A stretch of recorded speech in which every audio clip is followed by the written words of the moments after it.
Does homework feel like a big struggle in your house or a source of conflict, or even something that you're just never quite sure how to handle? This is very common, and fortunately for us, Triple P has a tip sheet on how to handle this. So the first tip is to find out what the expectations are.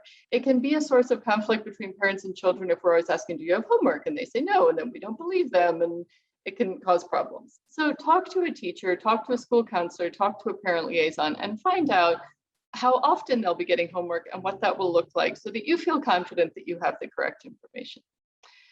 Then set up a time and a place for your child to do homework.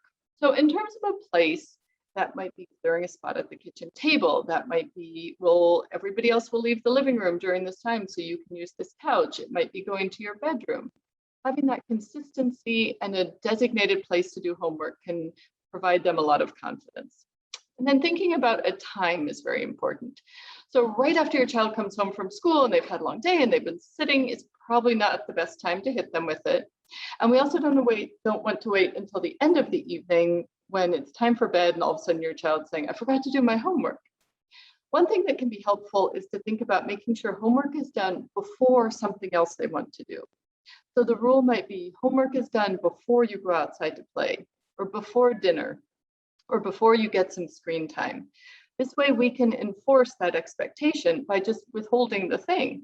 You can say you can go outside to play after you've done your homework, or you can have your screen time as soon as your homework is done. I can very calmly enforce that kind of an expectation. When it comes time to actually do the homework, think about where the problems are right now and how you can provide a little bit more support. If the problem is even sitting down to do it or a lot of frustration while it's happening, maybe sit down with your child and help them get started and provide some encouragement along the way. So this does not mean doing it for them. It does not mean answering the questions for them. It might mean a little bit more coaching though. So for example, you don't know how to spell that word, try getting out a piece of paper and spelling it, and then we'll see how many letters you can get. Or can you show me what your teacher told you about how to do this problem?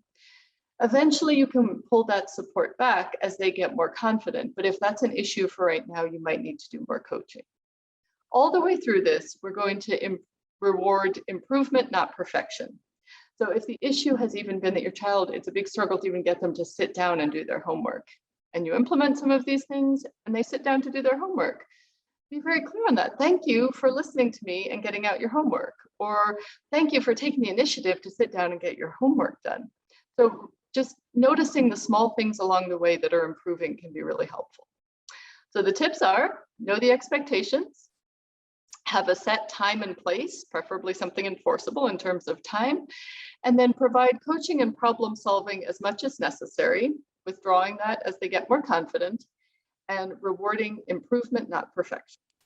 This is a tiny taste of Triple P. If you would like more information, please contact us and look at our website to find out about upcoming events, maybe even on this subject.